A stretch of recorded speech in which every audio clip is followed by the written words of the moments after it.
Hablemos ahora del enfoque de acción sensible al conflicto. Este es un elemento fundamental porque va a ser un tema que de manera recurrente vamos a trabajar en la etapa de análisis, pero también en la etapa de formulación de estrategia de abordaje, ¿no?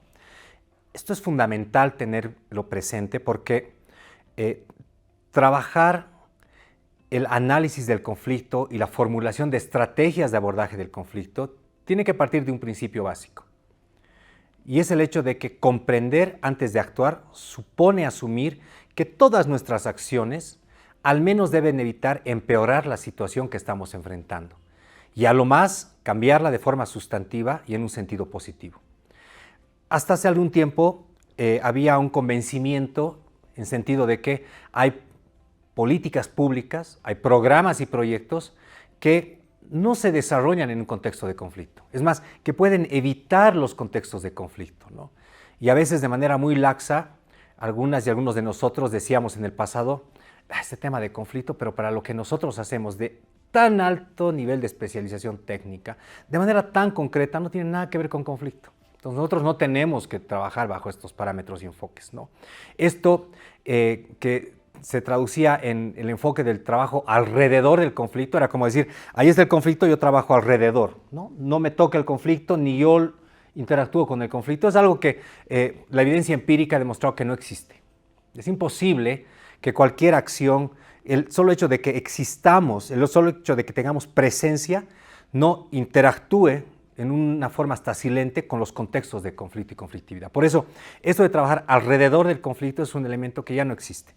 Y este es un primer elemento que, aunque sé que no es políticamente correcto hablar en sentidos absolutos, ya no cabe cuando hablamos de gestión de política pública.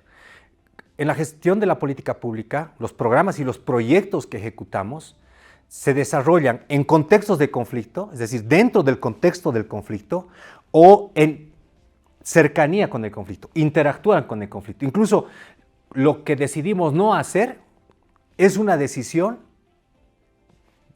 que afecta el contexto de conflicto y también de paz, ¿no? Entonces, ¿por qué eso es importante? Porque esto nos está planteando que tenemos que reconocer si lo que hacemos está desarrollándose en el contexto de conflicto o cercano a un contexto de conflicto, porque incluso sin querer hacerlo, de la manera mucho más ingenua o con la mayor predisposición, puede ser que estemos concentrados en lo que estamos haciendo, pero no nos damos cuenta que estamos afectando las márgenes de un conflicto que está próximo a la actividad, al territorio, al sector, a la competencia de aquello que estamos haciendo.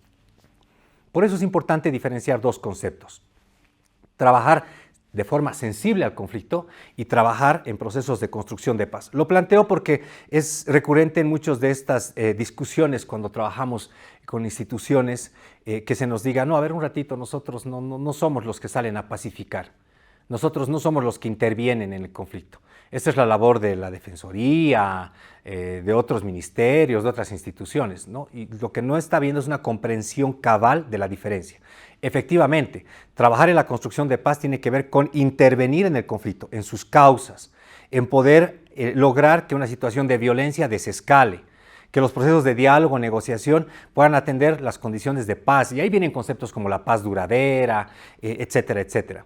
Lo que al menos tenemos que hacer desde la gestión de la política pública es en nuestros diseños de política pública, léase programa, léase proyecto, léase plan, tenemos que entender que lo que hacemos puede estar afectando aquello que en el contexto divide y tensiona. O puede ser que en un sentido positivo lo que estamos haciendo puede afectar en un sentido positivo lo que une. Esto es trabajar con sensibilidad al conflicto. Esto es trabajar desde el enfoque de la gestión de la política pública sensible al contexto y al conflicto. De manera que yo, a mis análisis tradicionales de riesgo, que es la probabilidad de ocurrencia de los supuestos asociados a una actividad, porque esto nos lo han enseñado en el marco lógico, está en todas las metodologías de planificación, etcétera, etcétera. Además de esto, haga un análisis de sensibilidad al conflicto. En algunos temas que sé que se están desarrollando, porque estoy implementando un programa, un proyecto, una política en un contexto de conflicto, incluso histórico. Entonces, esto es diferenciar o poner en justa proporción lo que es trabajar con sensibilidad al conflicto, que no necesariamente es construir paz. Efectivamente, puede ser que yo como institución no tengo mandato para trabajar en procesos de construcción de paz. Habrán otros mecanismos, pero al menos tengo que trabajar con sensibilidad al contexto y al conflicto. Entonces, lo que nos ha demostrado la experiencia desde la perspectiva de la acción sensible al conflicto es primero el hecho de que no hay intervención neutra. Todo lo que hacemos desde la política pública, incluso la decisión de no hacer nada, plantea ya una afectación al contexto en el que nos desenvolvemos. Por el simple hecho de que pueden haber actores que tienen la expectativa de que yo, como entidad territorial, departamental, nacional, como organización de base, como federación, como organización nacional, etcétera, actúe o me pronuncie en algún tema. Y el hecho de que no lo haga no significa que yo no estoy interviniendo. No estoy satisfaciendo la expectativa de un actor. Esto es importante porque estamos hablando entonces desde una perspectiva sistémica. Y esto lo que está proponiendo es que trabajar desde el enfoque de sensibilidad al conflicto es lo mínimo que deberíamos hacer en nuestras estrategias al momento de formular políticas públicas, implementarlas o desarrollarlas y evaluar sus efectos y sus impactos. Porque la política pública, además de ejercitar nuestros mandatos, reflejados en el decreto de organización del órgano ejecutivo, en la ley marco de autonomía, en los catálogos competenciales, etcétera, etcétera, etcétera, convoca además el ejercicio de nuestras competencias políticas, porque muchas y muchos de nosotros somos autoridades electas. Y entonces lo que estamos haciendo nosotros corresponde también a un conjunto de expectativas de los actores que constituyen nuestra base social, nuestra base electoral. Actuar con sensibilidad al conflicto incluso tiene que ver con incorporar ese tipo de contenidos en nuestras reflexiones.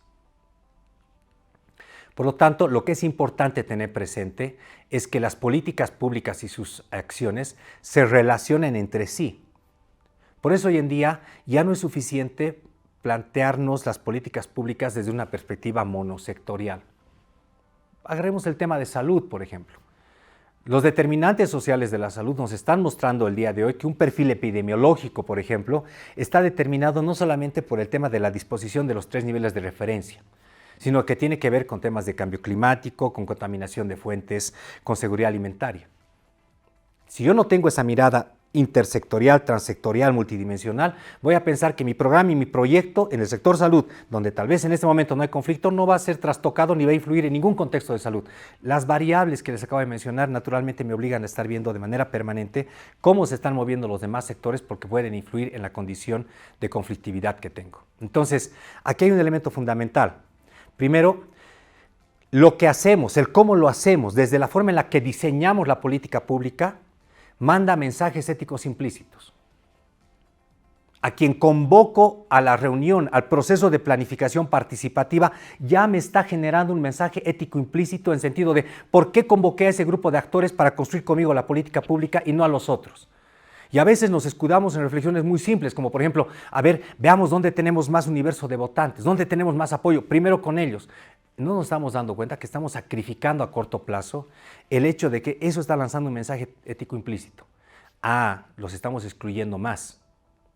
Les estamos haciendo pagar una factura política a no atender su demanda social, que puede ser muy legítima. Lo que nos está planteando esto, en un sentido profundo, es que hay siempre una opción diferente a esta, que es de negación y de exclusión, para generar procesos inclusivos que permitan que la acción que desarrollemos no esté mandando mensajes simbólicos o materiales que puedan estar generando un escenario que luego no va a ser propicio para la implementación de nuestras políticas públicas. Por lo tanto, hay 3 perspectivas que tenemos que tener presentes y las voy a resumir porque las he ido planteando de manera recurrente. Primero, no hay conflicto que no genere costo político. En un sentido positivo análogo, un conflicto bien gestionado, una demanda social bien atendida, un acuerdo bien gestionado y atendido, puede más bien redituar capital político. Y cuando digo capital político, no me estoy refiriendo a lo político partidario, sino a la posibilidad de que tenga una relación de mayor confianza, de cercanía, de mejor comunicación con los actores con los que he conflictuado, para enfrentar luego derroteros mucho más complejos, agendas mucho más complicadas. Y esto va a redituar en el hecho de que me den mucha más confianza, de que ellos, como actores individuales y colectivos, eleven mucho más los niveles de confianza en mi desempeño institucional como autoridad, como técnico, como viceministro, como representante social, civil, como líder sindical, etcétera, tenga mucho más legitimidad y tenga mayor valía moral para poder plantear mis demandas y mis necesidades. No se olviden que una fuente de poder fundamental es el prestigio, y eso no se compra. No se obtiene con un decreto, con una ley, con un nombramiento. Eso es la consecuencia de una forma de accionar. Y en los conflictos esto es algo que es muy preciado. Y sobre todo cuando uno es autoridad, cuando uno es líder. El otro elemento fundamental: no hay conflicto que no sea violador efectivo o potencial de los derechos humanos. Y esto hay que tenerlo presente.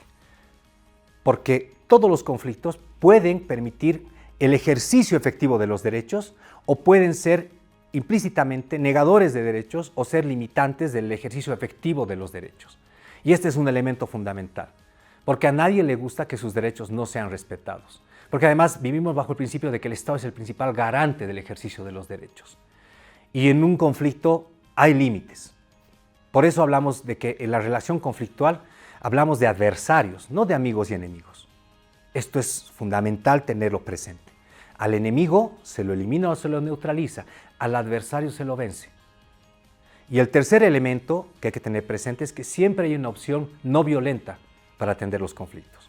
De esto habla la acción sensible al conflicto. Y por eso es tan importante la acción sensible al conflicto respecto al ejercicio de los derechos. Para nosotros, como Programa de las Naciones Unidas para el Desarrollo, esto es fundamental porque tiene que ver con un mandato global, la Agenda 2030 y los Objetivos de Desarrollo Sostenible. Al menos con eso todas y todos tenemos que estar comprometidas y comprometidos, con garantizar que en la satisfacción de nuestros intereses y necesidades podamos ejercitar ese catálogo de derechos que convoca los compromisos de los estados. Por eso tiene que ver también con una dimensión mayor a la que nos debemos en la gestión de la política pública. Por lo tanto, no es excluyente hablar de acción sensible a conflicto, de gestión de política pública y de derechos humanos. Desde la perspectiva instrumental, hablar de acción sensible a conflicto se puede operar desde un instrumento, desde una herramienta que es resultado de la experiencia. Cuando veamos la herramienta en profundidad, vamos a plantear sus antecedentes, pero nace de las experiencias de muchos organismos de cooperación, de estados, de ONGs, de practicantes de la construcción de paz y de la atención de conflicto que tienen que ver con cómo podríamos nosotros capitalizar los aprendizajes de muchos contextos y realidades. En un ejercicio que se hace en la década de los 90, liderado por un conjunto de practicantes en el tema de conflicto, se identifican 7 lecciones aprendidas que son recurrentes en conflictos de carácter social, político, territorial, medioambiental, ideológico, cultural, religioso. 1. Todas las intervenciones en los contextos de un conflicto tienen repercusiones. ¿Por qué? Por el hecho básico, 2, de que todos los contextos están marcados por factores de tensión y de conexión. En todos los contextos hay eventos que nos conectan, hay comportamientos de instituciones, de personas, momentos, símbolos que nos dividen y nos tensionan o que nos conectan. Cuando juega nuestra selección de fútbol, podemos estar todos conectados. Cuando estamos asistiendo a un evento electoral, podemos estar tensionados y divididos porque estamos optando por una u otra opción. Cuando queremos reivindicar una agenda identitaria, estamos divididos porque construir identidad a veces significa construirla a partir de la exclusión de las demás identidades. En todos los contextos hay eventos que nos unen, que nos conectan, lo que llamamos las fuerzas conectoras o las fuerzas a favor de la paz, pero también hay factores que nos dividen y nos tensionan.